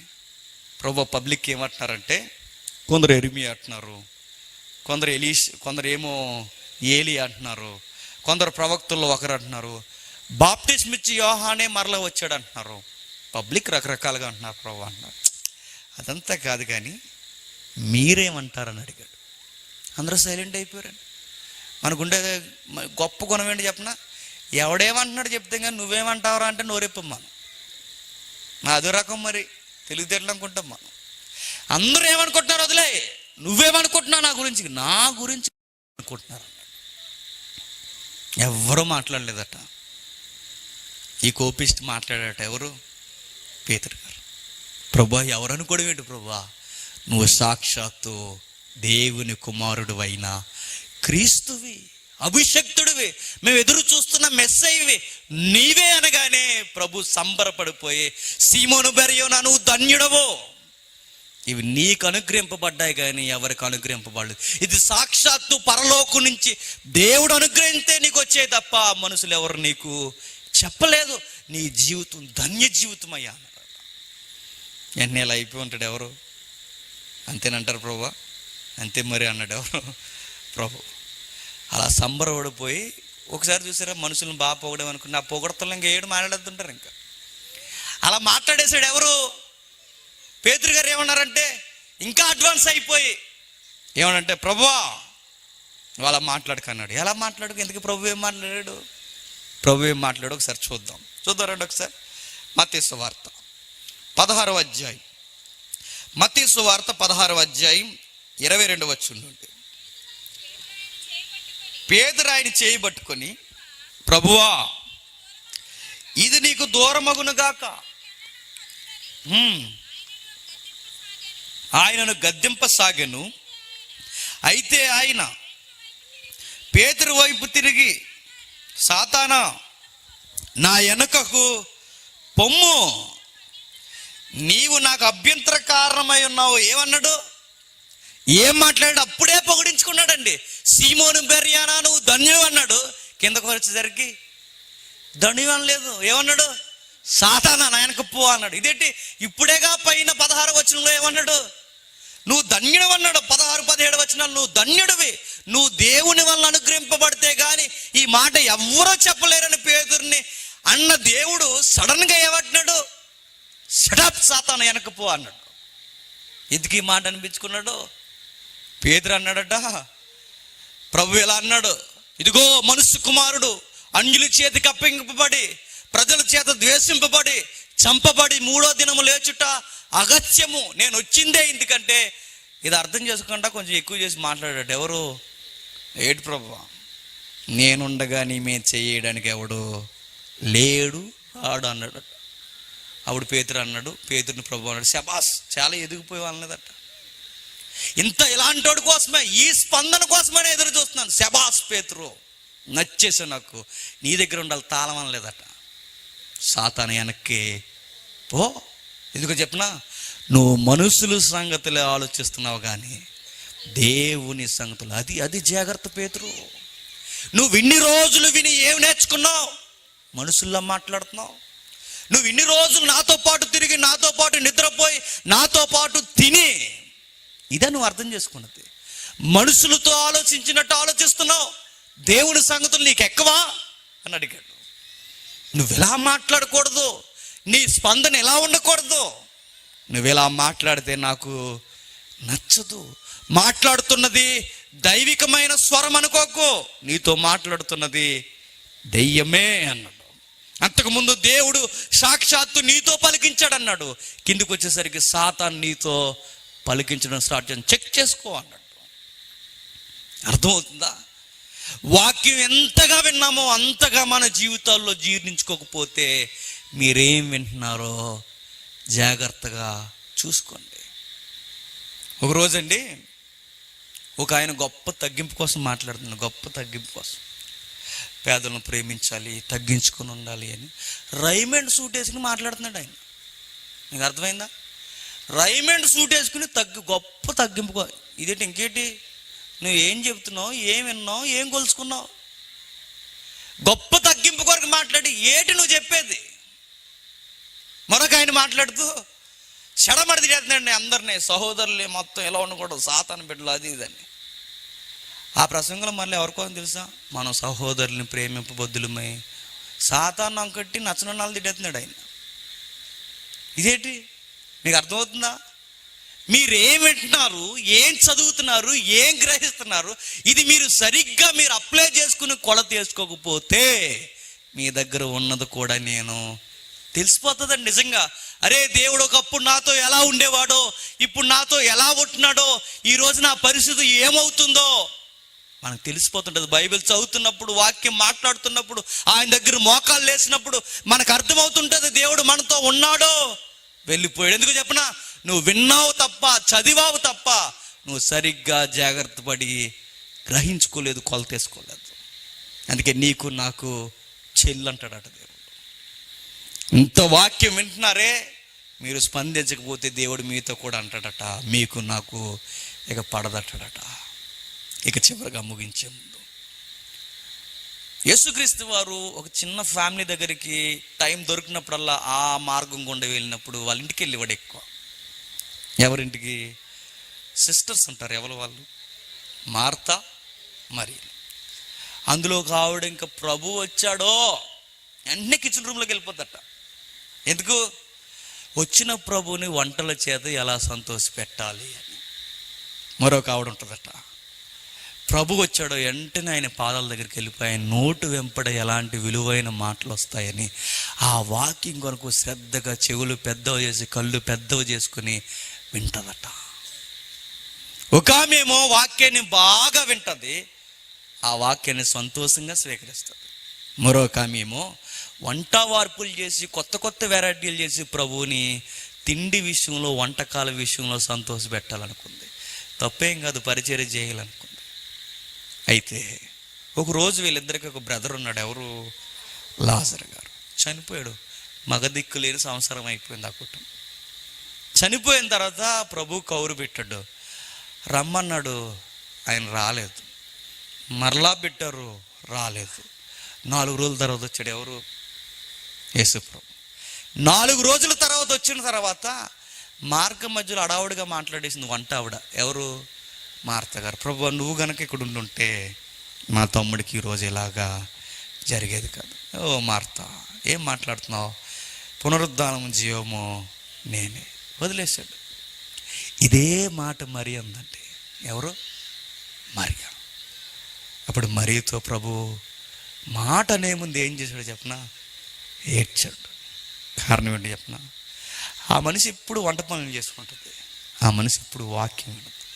ఆ మనిషి ఈ మాట అందంటే వేరే, కానీ ఈ మాట మరియా నువ్వనకూడదు. ఎందుకో చెప్పనా? నువ్వు వాక్యం బాగా విన్నదాన్ని. ఆమె దేవుని అద్భుతాలు అనుభవపూర్వకంగా వాక్యంలో వినలేదు, అర్థం చేసుకోలేదేమో. కానీ నువ్వెందుకు అంటున్నావు ఈ మాట?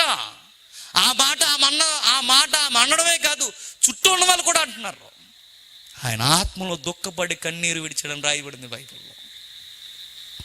నేను చెప్పాలనుకుంటున్నది ఏంటంటే, ఎంత వాక్యం ఎంత విస్తరించి మనం వింటున్నామో, చిన్నప్పటి నుండి వింటున్నాం వాక్యం సువార్త. మీరు సరిగ్గా స్పందించకపోతే, లోకస్తులు పట్టించుకున్నారు లేదో దేవుని వదిలేయండి, మీరు పట్టించుకోకపోతే దేవుణ్ణి మనం చాలా బాధ పెడతామట, దేవుడిని చాలా ఏడిపిస్తామట, దేవుని హృదయాన్ని కావాలని మనం గుచ్చుతామట. ఇంత వినిపించాను కదరా, నువ్వు మారలేదా అని. ఇంత నా మాటలు నీకు వినిపించాను కదా, స్పందన రాలేదా నీకు అని. మరియ వినలేదు. మరియ విన్నది, బాగా వింటుందనుకున్న ఆమె మాట అనకూడదు. ఎందుకో చెప్పిన, ఆ మాట ఎందుకందంటే శ్రమల్లో బాధల్లో ఉండి అనేసింది ఆ మాట. బాధపడ్డ ఆయన అద్భుతం చేయకుండా ఉండలేదు. ఏం అద్భుతం చేశాడు? ఆ బాధల్లో వ్యసన పడుతూ ముందుకెళ్ళిపోయిన ఆయన లాజరు బయటికి రానగానే ప్రేత వస్త్రాలతో వచ్చేసాడు. ఎవరు? లాజరు గారు. గమ్మత్తు ఏంటి చెప్పిన, పేతర వస్త్రాలతో వచ్చేస్తే ఆ రోజు ప్రపంచం నివ్వెరిపోయి యేసుక్రీస్తు వారిని ఎంత వింతగా చూస్తున్నారో, ఆ రోజు నుంచి లాజర్ని కూడా ఎలా చూస్తున్నారట, కదులుతున్న వింత అయిపోయాడు. ఎవరు? లాజరు గారు. నిజంగా వింతగానే చచ్చిపోయినాడు. అది 4 రోజులు బాడీ ఎక్స్పైర్ అయిపోయినాడు, బయటకు వచ్చాడంటే జీవితంలో మనం మర్చిపోతాం చెప్పండి. మనకు న్యూస్ వచ్చింది చూసారు, బాంబు చచ్చిపోయిందని తీసుకెళ్ళి లాస్ట్ పిడక ఎట్టేయారట. లాస్ట్ పిడక ఉంటా చూసారు, ఎక్కడ ఎడతారు, ఆ పిడక ఇక్కడ ఎట్టేయారట. అని దొగ్గిందండి, పరారైపోయాడు. ఒక్కొక్కళ్ళు లేడు అక్కడ, అటు వెళ్ళాడు, అటు కాటి కాపురు అందరూ పరారైపోయారు. ఎందుకు? బాంబు లేచిపోతుంది ఏంటి అని. చచ్చిపోయింది అనుకుని తీసుకెళ్ళిపోయారు. చచ్చిపోయింది అనుకుని తీసుకెళ్ళిపోయిందే, లేచిపోతే ఎవరు నిలబడలేదే. ఆ రోజు నిజంగా చచ్చిపోయి కుళ్ళిపోయినాడు, బయటకు వస్తే ఎవడ మర్చిపోతాడు, తిన్నా గుర్తొస్తాడు. ఎవడో? లాజరు.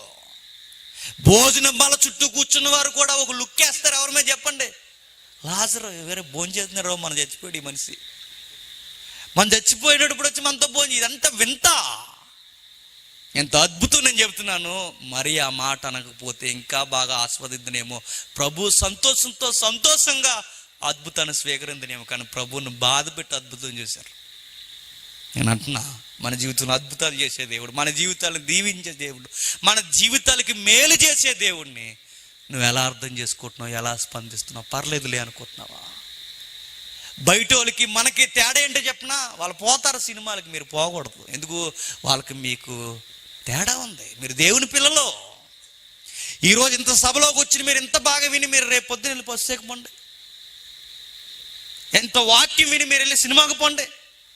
చిన్నదే కదా అనుకోకండి, దేవుని దృష్టిలో అది పెద్ద నేరం అవుతుంది. ఎందుకు చెప్పిన, అపహాసకులతో కూర్చున్నావు, తుంటరులతో కూర్చున్నావు, చెడ్డ దృశ్యాలు చూస్తావు, చెడ్డ కథలను ఇప్పటి వరకు వాక్యం విన్న నీవు చెడ్డ వాక్యాలు అంటే ఆ మాటలు నువ్వు వింటున్నావు. ఇది నువ్వు చేయకూడదు. ఈ కొలత నువ్వు కొలిస్తే నీకు నాకు చెప్పు వేరే కొలత ఉంటుంది అంటాడు ఆయన. చేయొద్దండి ఆ పనులు, చేయడానికి వీలు లేదు.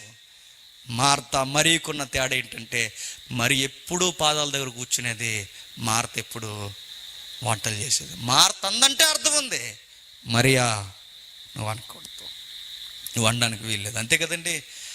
మనతో జీవితాంతం ఉంటానన్న భార్య కానీ భర్త కానీ బయట వాళ్ళు అన్న మాట వీళ్ళు కూడా అంటే ఇంక వాళ్ళకి వీళ్ళకి తేడా ఏముంది చెప్పండి. బయట వాళ్ళు అనుకున్నట్టుగా వ్యసన పడితే వాళ్ళు వీళ్ళు ఒకలాగా ఉంటే ఇంకెందుకు మనతో జర్నీ చేయడం? వేస్ట్ కదండి. బయట వాళ్ళు మనల్ని అర్థం చేసుకోలేక కట్టుకున్నవారు మనల్ని అర్థం చేసుకోకపోతే ఇంకెందుకు చెప్పండి? వేస్ట్ కదండి. నాకు ఇష్టమైన ఒక ఎగ్జాంపుల్ ఉంటుందండి, ఆ ఎగ్జాంపుల్ చెప్తా. నిజంగా అర్థం చేసుకున్నవాడు ఎలా ఉంటాడు చెప్పనా? ముగిస్తాను భార్యని. పెళ్లి చూపుల్లో నచ్చడం ఆ విషయం వేరు. పెళ్లి చూపులు ఎవరైనా నచ్చుతారు, ఎందుకు? పక్కింటికి కూడా తెచ్చేటేస్తారు. ఏంటి చెప్పండి? ఆభరణాలు. అప్పుడు ఎందుకు నచ్చదు? జ్యువెలరీ షాపులో షోకేస్ బొమ్మలో ఉంటుంది, అప్పుడు అలా తిరిగి నచ్చింది అంటాడు. అప్పుడు నచ్చడం కాదు, ఒక 2 పిల్లలు కనేస్తుంది చూసావా? ఆ 2 పిల్లలు కనేసిన తర్వాత నిజమైన భర్తకు అప్పుడు నచ్చుతుంది.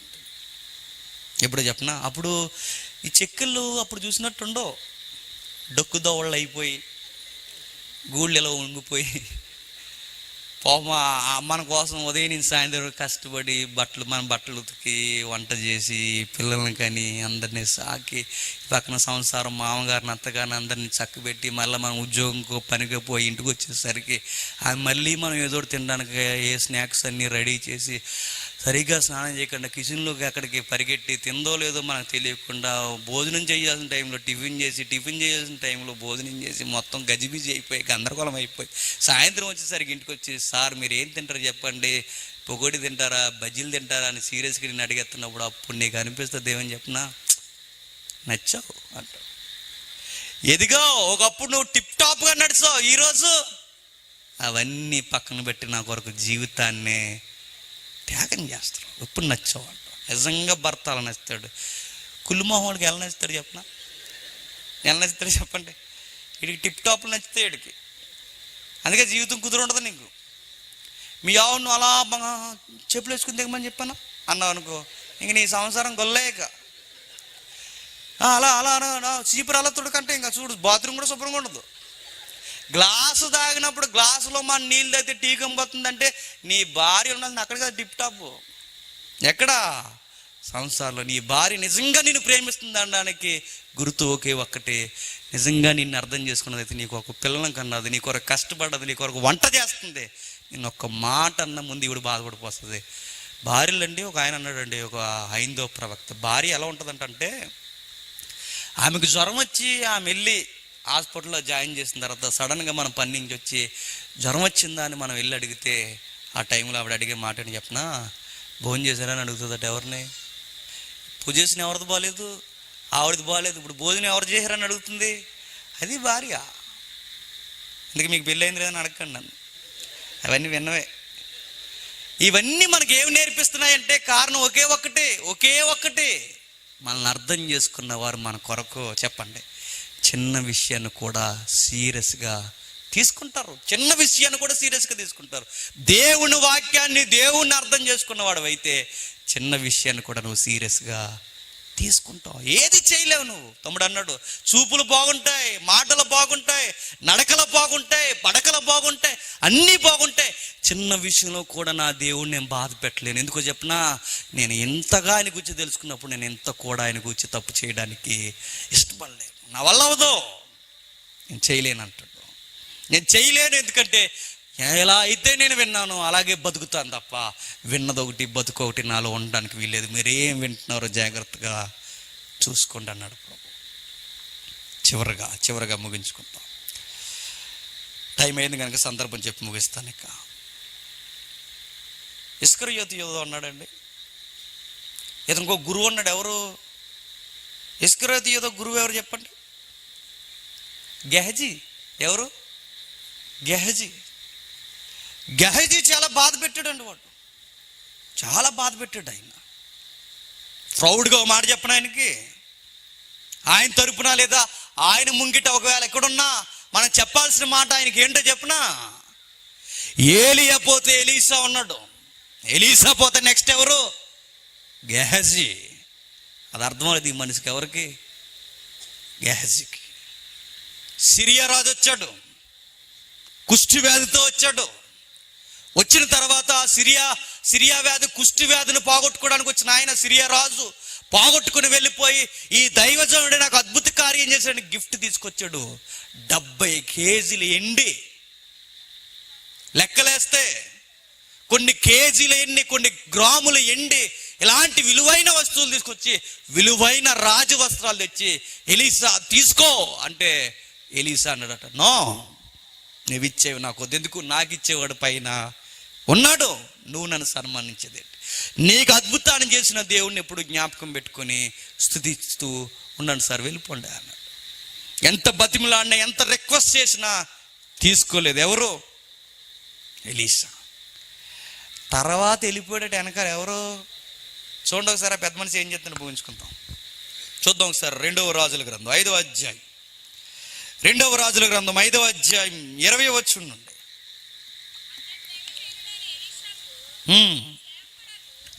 దైవజనుడగు ఎలీసాకు సేవకుడగు గెహజీ సిరియానుడైన నయమాను తీసుకొని వచ్చిన క్షమించండి, నయమాను సైన్య అధ్యక్షుడు అనుకుంటా. చదువమ్మ చదువు.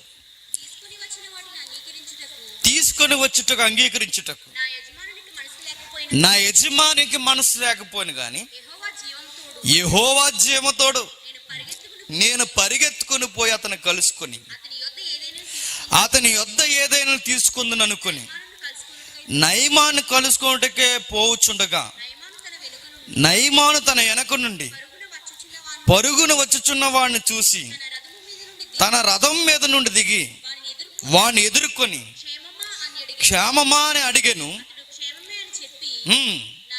నా యజమాడు నా చేత వర్తమానం పంపి ప్రవక్తల శిష్యులలో ఇద్దరు యవనులు ఎఫ్రాయిము మన్యము నుండి నా యొద్దకు ఇప్పుడే వచ్చిరు గనుక నీవు వారి కొరకు 2 మనుగుల ఎండియు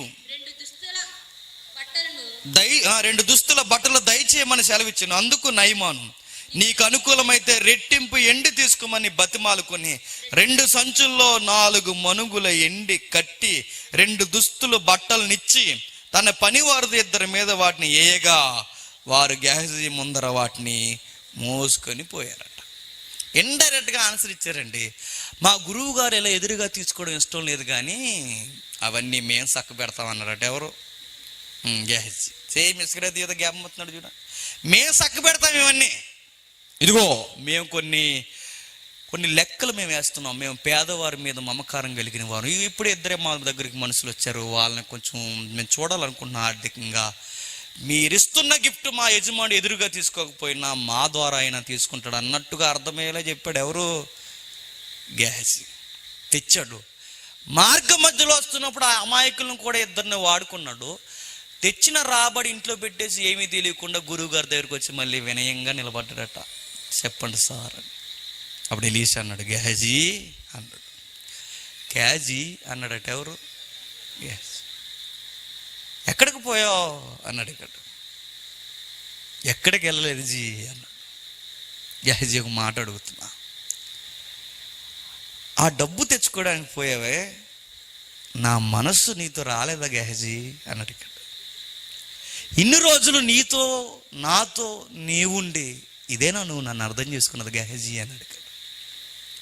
అని నీకు అర్థం కావట్లేదు, ఇంతకాలం నాతో తిరిగి ఇంతకాలం వాక్యం విని ఇంతకాలం పరిచయం చేసి రేపొద్దున నేను పోతే చూసుకోవాల్సింది నువ్వే గెహజీ. ఇదా సమయం దాచుకోవడానికి? తోటలు, ధాన్యాగారాలు, వ్యవసాయాలు, పెట్టుబడులు ఇవన్నీ సంపాదించుకొని డబ్బు వెనకేసుకుంటున్నావే, నా మనసు కూడా నీతురా. నేను ఏమర్థమైన గెహజీ నీకని అడిగాడు. డబ్బు కోసం దిగజారిపోయి గడ్డి తింటావా గెహజీ అన్నాడు. గెహజీ నీకు మాట చెప్పనా, ఏదైతే కక్కుర్తి పడిపోయి గడ్డి తిన్నావో డబ్బు కోసం, ఆ పోయిన కుష్టు నీ మీదకి వస్తుంది. ఏం సంపాదించాడు చెప్పండి. నేను మాట అంటున్నా, ఇదే పని వేరొక శిష్యులు చేస్తే వేరేగా ఉండేమో. ఈ పని ఎవరు చేయకూడదు? గెహజీకి చేయకూడదు. ఎందుకో చెప్పనా, నీ మనసే నా మనసు, నా మనసే నీ మనసు, మనం దేవుని మనసు ఎరిగిన వారం.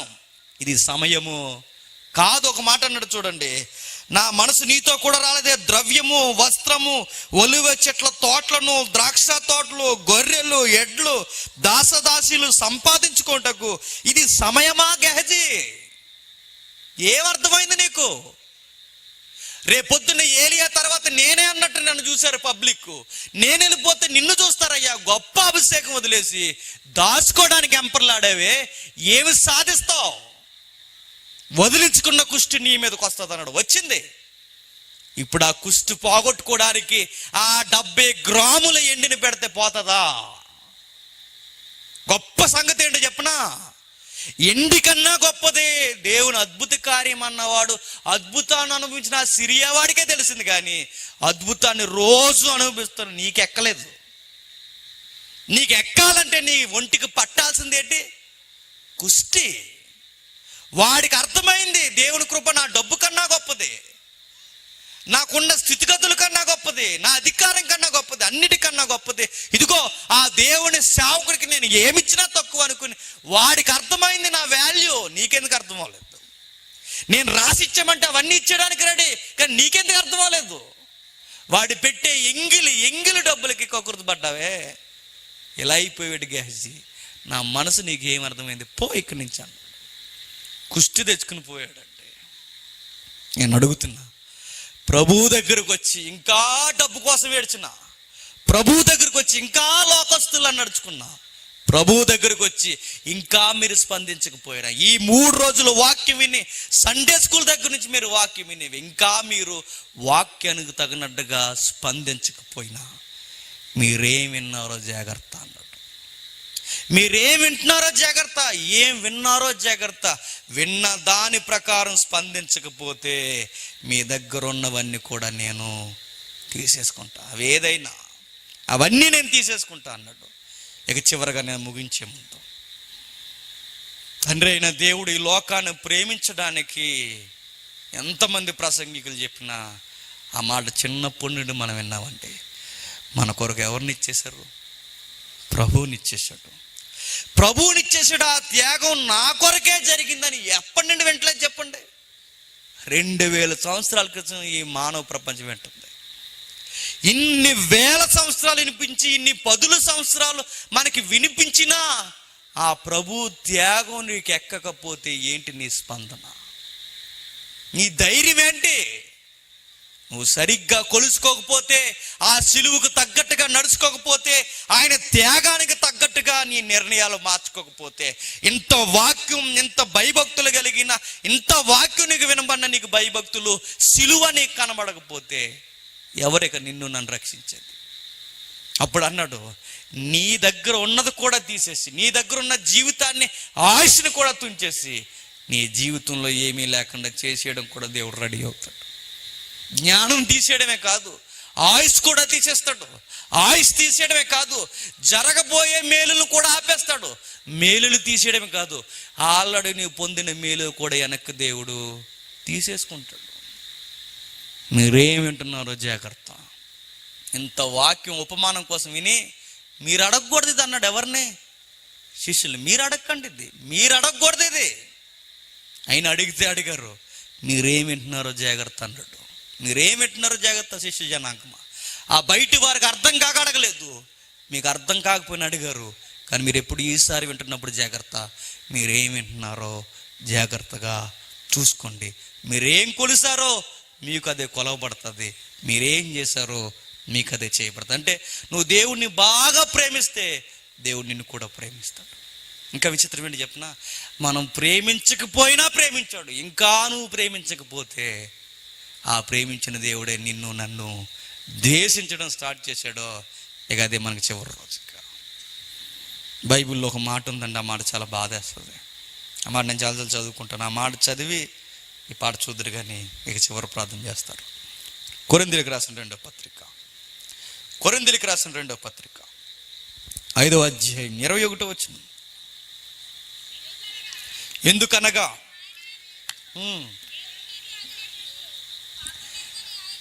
యేసు ప్రభు అందు దేవుని నీతి మనం అగునట్లు పాపమెరగని ఆయనను మన కోసము పాపముగా చేసను. పాపమెరగని ఆయన మన కొరకు ఏమయ్యాడట? పాపయ్యాడట. ఎవరండి పాపి? నిజం చెప్పండి, పాపులు ఎవరండి? మనం పాపులం. దొంగలు ఎవరండి? మనం దొంగలం. ఎవరండి వ్యభిచారం పనులు చేసింది? మనం. ఎవరో తప్పుడు చూపులు చూసేది మనమే. ఎవరండి వక్రమైన అబద్ధాలు చేసింది? మనమే. ఈ నేరాలన్నీ ఆయన మీదేసుకుని మనల్ని నీతిమంతులు చేసి ఎవరు పాపాత్ముడు అయ్యాడట? ఆయన పాపం. ఇది కూడా మనకి మార్పు తీసుకురాకపోతే, ఇంత త్యాగం కలవరిగిరి కూడా మనం మార్చకపోతే ఇక దేవుడు సహించడం ఆయన వల్ల అవుతట. ఏం విన్నారు? ఏం విన్నారు? ఏం మారారు? ఎన్నిసార్లు మీరు సిలువను గూర్చి వినలేదు? ఎంతకాలం ప్రభు అయిన యేసుక్రీస్తు వారిని గూర్చి వినలేదు? ఎంతమంది మీకు వాక్యాలు చెప్పలేదు? ఎన్ని రోజులు సభలు పెట్టి మీకు చెప్పాలి?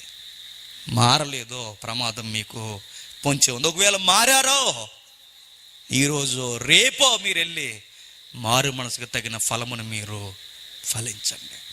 ఇంత ప్రేమ యేసయ్య మనకు చూపిస్తే ఇక మనం త్యాగం మనం మర్చిపోతే, స్పందన కరువైపోతే ఇక మన జీవితాలు చాలా ప్రమాదంలో ఉన్నాయి.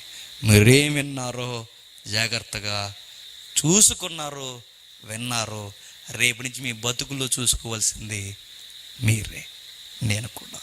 ఈ పాట చూడండి, చివరిగా ప్రార్థన చేస్తారు. చిన్న ప్రార్థన చేసుకుందాం, పాట చూద్దరు. పరలోకమందున మా తండ్రి, విలువైన మాటలు తండ్రి మాకు వినిపించారు. నిజమే తండ్రి, ఎన్నో వాక్యాలు విన్న మేము తండ్రి, ఎన్నో ధ్యానాలు చేసిన మేము తండ్రి, దానికి తగినట్టుగా స్పందించలేని నాడు తండ్రి మీ కొలత ముందు మేము నిలబడలేము దేవా. 3 రోజులు విస్తరించి ఈ వాక్యాన్ని మీ పిల్లలు విన్నారు తండ్రి. బయటి వారికి మాకు తేడా ఉందో తండ్రి, వాక్యం వినని వారికి వినేవారికి తేడా ఉంది తండ్రి. మా స్పందన మీ ఎదుట సరిగ్గా లేకపోతే, మీరు అడుగుతున్న టైంలో తండ్రి మేము సరి అయిన బ్రతుకులు కలిగి లేకపోతే తండ్రి మా జీవితమే ప్రమాదంలో ఉంది దేవా. వాక్యం వినడం సంబరం కాదు కానీ తండ్రి, వాక్య ప్రకారం జీవించడం ప్రాముఖ్యం. వాక్య ప్రకారం తండ్రి స్పందించడం, దాని ప్రకారం స్థిరులుగా ఉండడం తండ్రి ప్రాముఖ్యం.